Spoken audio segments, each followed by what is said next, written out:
Hey, it's Clay at claytrader.com. This will be my top 10 stocks as we head into Monday, April 7th. This will be a technical analysis breakdown. So if you're someone that uses charts within your trading, or maybe you're just interested in learning more about charts and how they can be used as a tool to help make good decisions as a trader, this will be a video for you. First off, a couple of clarifications. Number one, the candlestick that you see right there will be moving around and changing. That's because the market's still open for a small amount of time. But I like to do these videos when the market is still open because sometimes we can capture some really interesting late day price movement. Second, I'll be using the 30-minute time frame, meaning each one of these candlesticks here represents 30 minutes worth of time. So stock number one, looking at TSLL, technically speaking, an ETF. But nonetheless, it measures Tesla and allows you to trade Tesla with even more leverage. But very, very popular the past few days, and the volume has been very strong, and I've been tracking this one. So the first thing I'm actually going to do here is just get rid of these lines up here. Yes, they're still pertaining to the chart. They're just not relevant anymore. So from a presentation standpoint, I don't want to risk causing clutter and confusion because there's lines everywhere. But the one area that I'm very curious about moving forward is more so an overall trend line, and that is this trend line right here, which let me actually change to green to represent support. And this is whoops, bring that down a little bit. There we go. There we go. And that's an area where, I don't know if it's going to matter at all next week, but I could very realistically see the price maybe coming down here, finding some support, and then maybe getting some sort of bounce off it. So like I said, maybe you're like, no, Clay, I have zero interest in that line. I don't find it, interesting at all. No problem. Fair enough. Like I said, I think that's a level that could come into play from a support standpoint next week. And more of the near term, though, let's zoom in here. If the price does try to bounce, so to be fair right now, from where the price was at its lowest to where it is right now, there is a little bit of a bounce underway. But if this bounce is going to gain any sort of worthwhile traction, let's do this real quick, then key level of resistance, in my opinion, at least going to be right up here around $8.65. If the price can push up through there, next key battleground will be that pink line, 200 period moving average. You can actually, that was the area of resistance from the opening 30 minutes. But again, one hurdle at a time. I don't want to get too far ahead of ourselves. Let's just first see if the price can maintain that support, and if it does bounce, can it get above 865? But all in all, quite the whirlwind day over the past couple days. Next one, ICCT. Very nice mover today, and this will mean a little bit more to those that watched the video from yesterday. But if you did, hopefully remember me talking about that resistance line right there as a breakout point, and you can see opening 30 minutes. Price came up here, broke through it, and then it got a very, very nice move in the upwards direction. And then this is just what I love about charts. So there's a rule in charts that states when levels of resistance are broken and close above, they can tend to act as support. And check it out, price broke above it, came back down, and didn't hit it exactly, but look, it got oh so close to hitting that former breakout point before working its way back upwards. So a nice little back test and go on this one, and now it's just a situation of can it build more momentum. So we'll get rid of that level as it served its purpose now. And as right now, I think the most straightforward way to gauge the areas of support is going to be that purple line right there, which on my chart denotes 200 period moving average, and keyword there being moving. So as time goes by next week, that line is going to continue to move itself higher and higher. So it's basically like a trend line that's going to draw itself for you. So therefore, as long as the price stays above the uptrending quote-unquote trend line, then the overall bulls are in full control. In terms of areas of resistance, we once again, I think, have a pretty straightforward level up here. Got to think a lot of people are watching right up around $7.50, as that is essentially where the party stopped a couple times this morning when the price did make a move up around that area. But all in all, higher highs and higher lows is the name of the game, and that's what ICCT did all week. Next one here, AREB. Nice mover today, good solid pattern. So let's get this pattern drawn into play. We'll start with the top part of the pattern, and that is right there. Bottom part of the pattern, and it is suspended right now. So the stock is currently halted, so it's definitely a very volatile one. But nonetheless, that won't take away from the pattern here that we're looking at. So let's keep this all the same color. So we have our area of resistance. We have our area of support. We have the nice upward move right there. And then for you golfers, try to make it a little bit more visual for you. Put the golf hole down here.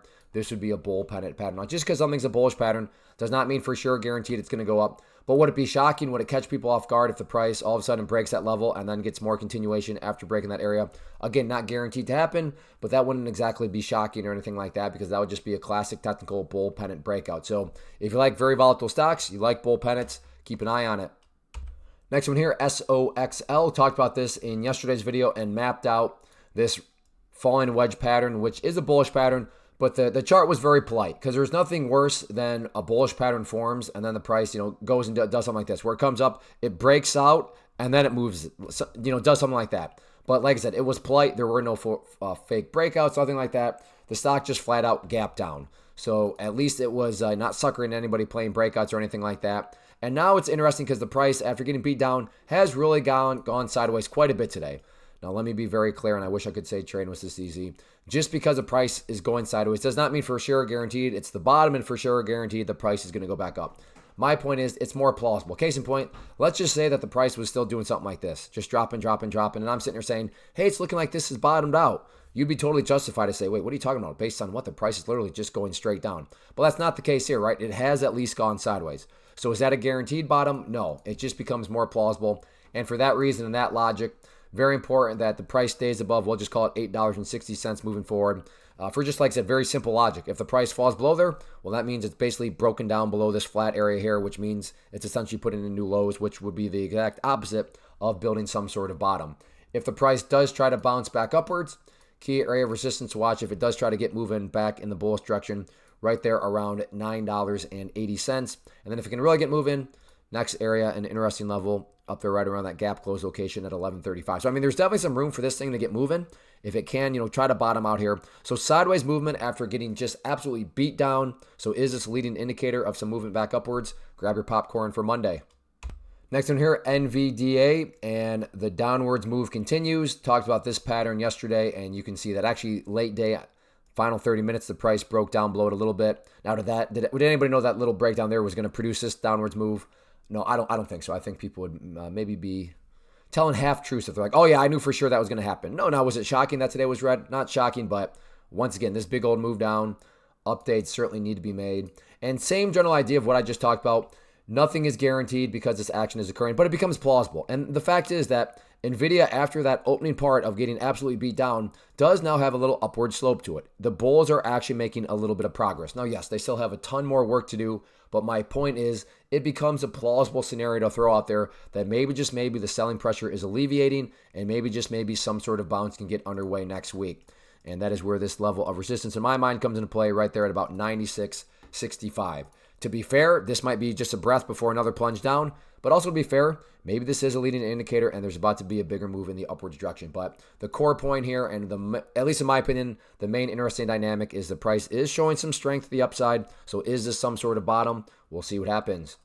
Real quick, want to take a break and personally invite you to get signed up for this free live online webinar that I'm offering. So if you've been enjoying what you've seen and you want to learn more about this tool, how it can and should be used to build consistency and manage risk, then definitely get signed up for the free live class. If you're watching on YouTube, there's a link down in the description area you can use, or if you're watching right at my website, there's an area on the webpage that you can use to sign up. So like I said, if you've been enjoying, then definitely get signed up for the free live class. Next one here, WCT, and this is a little tricky to talk about because it's all about perspective. I mean, if you're some sort of day trader, flipper, scalper, or whatever you want to call yourself, and you bought right there and your plan was to buy and sell within 20 minutes, well then yes, from that standpoint, pretty rough day because there has been a bigger pullback. But if you care about the big picture standpoint, even with the pullback here, and assuming it stays above that pink line there, the 200 period moving average, that would give you a set of lows there. Previous low was right there. Previous low was right there. Another low was right there. And if you envision each one of those as stair steps, then from the big picture standpoint, you still do have stair steps progressing in the upwards direction. So again, I'm well aware that if you are a day trader who bought right there, you don't care about these stair steps. That's why I'm trying to distinguish between more of a day trader type mentality versus somebody that cares about more so the bigger picture of things. So overall, the trend is hanging in there. And as long as the price stays above, ideally, that pink line, that would be best. But from the overarching standpoint, as I've already talked about, keeping on that purple line there, 50 period moving average. So as that line moves higher and higher, if you just envision that as the trend line that's going to draw itself for you, then as long as the price stays above that overall quote unquote trend line, then the bulls are in full health. In terms of levels of resistance, I don't think there's any need to overcomplicate this. Seems as though right there at 39 cents will be the main battleground to watch moving forward if this is going to curl back upwards. But assuming you care about the bigger picture, this is putting in higher highs and higher lows, and that's what it's all about. Next one, CXAI, an overall very, very impressive mover. And I'll actually, at least from what I'm looking at, not a whole lot that you can really talk about right now because this thing is basically at highs. Now, it's at the all-time highs, but I'm just like, hey, that looks like a good buy. Well, I don't know about that. That kind of is chasing. So at this point, and this is a good problem to have if you're already in because this thing gapped up, pulled back, and has now just been beast moding upwards. So the one interesting dynamic here from a trend line standpoint is just that trend line right there, which I would say is a pretty aggressive trend line. In other words, if you're saying, Clay, what would make this chart look the absolute strongest, make this thing look like a beast? If the price can somehow manage to stay above that level, that would be very, very impressive. But if the price falls below there, Not the end of the world because, yeah, you guessed it, from the overarching standpoint, we're just going to use our friend down there, that 50-period moving average, which we now know is going to continue to move itself up there. So like I said, this trend line right here, I would definitely consider very, very aggressive, and one that would really take a very, continued strong move for the price to stay above. But this one is a little bit more lax, and why, as long as the price is above there, then that implies that just the general drift of things is still in the upwards direction. In terms of areas of resistance, in fact, let's just go to the daily on this one. There we go. So we're going to have to go way back on the charts. So we are now on the daily, meaning each one of these represents 1 day's worth of price. And going into next week, next big battleground, next key level of resistance right up there, that pink line, the 200-day simple moving average, right now valued at 171. So anyway, look at it. Very, very impressive day. Next one, SQQQ, and we're going to map out the pattern here because I believe there to be probably a pullback that's going to be needed next week, and I'll show you at least from a technical standpoint. So there is the level of resistance. Here is a level of support, and that is what I would classify as a rising wedge pattern, which is actually a bearish pattern. Now, as I've said earlier, with the bullish pattern, just because something's bullish does not mean for sure guaranteed the price is going to go up. Same is true here. Just because it's a bearish pattern does not mean for sure guaranteed the price is going to go down. And when I say pullback, that is not the same as a crash. So in no way am I suggesting that this pattern here means that a huge move down is coming. I'm not saying that, but would it be shocking if the price does need to pull back a little bit earlier on, next part of next week? I don't think that's a very gutsy claim given how far up this one has gone in such a small amount of time. And then that's why we have this pattern here forming. So on this one, I would expect and look for some sort of pullback early next week given the rising wedge pattern here. But on the same token, we're kind of in unique times right now. So who knows? Maybe there's a tweet, maybe there's something, and then this rising wedge just gets blown to bits because this is just going to keep on moving higher and higher. But as of right now, just strictly from a technical standpoint, I would look for some sort of pullback early next week. Next one here, HOOD, Robinhood, and we have a couple of very well-defined levels, mainly on this one from the resistance standpoint. So I think a lot of people have noticed, well, look at that. The price has gotten up to that area at basically $35 one time, 2 times, 3 times, 4 times, and continues to get rejected. So while that doesn't guarantee anything, is it valid? Is it plausible to think that if the price could come up there and actually get a breakup through there, that could set off alarms, set off radars, and now breakout players are coming in. So call it a self-fulfilling prophecy, call it whatever you want. Not guaranteed to happen, but yes, a break of that level I could very realistically see creating some upside pressure in the bullish direction. So 35, I guess technically speaking, right around 35.05 would be that key level. And then in regards to levels of support, key level I would say right down there around 32.65, because if the price were to come down there and then just keep on going, the problem at that point in time is now all of a sudden you have the price having gone basically right back to where it was at its lows. And not to insult your intelligence, but price movements that make great bounces and all of a sudden go right back to where they started, not exactly a sign of genuine power. So again, I'm not saying that's what's going to occur, but that is why I would consider 32.65 a very important level of support. But yeah, got to think all eyes on 35-ish area. Can it break? We'll see what happens. Next one, TSLA Tesla. And once again, very, very popular stock, and the whole idea of these kind of self-fulfilling prophecies. And I think, in my opinion, there's a bunch of people that have drawn that trend line right there. Very straightforward, very simplistic. And while it guarantees nothing, in my opinion, it makes it very valid to think if the price continues to go sideways and then works its way up there and gets a break up through there, is it valid to think that that break right there could create additional buying pressure? In my opinion, absolutely. Once again, to reiterate, not guaranteed to happen, but I don't think that's some sort of random, just kind of no thought, no logic behind it at all. I think that's a very real possibility. And then in terms of areas of support,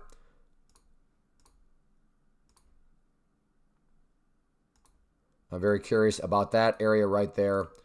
So if this does actually come back down, then I could see it, put in another new low. But if it does put in a newer low, like I said, that's what's fascinating to me. If it comes down that area, would you get some sort of bounce in the upwards direction? But I think that trend line, I think we're going to, this upcoming week, I think that trend line will come and play in one way or the other, and it'll be interesting to see if it becomes, any sort of valid area or not. But like I said, in my mind, if this current sideways action does break to the downside, I don't see, again, no guarantees, but I don't see why we wouldn't at least test the bottom of that trend line.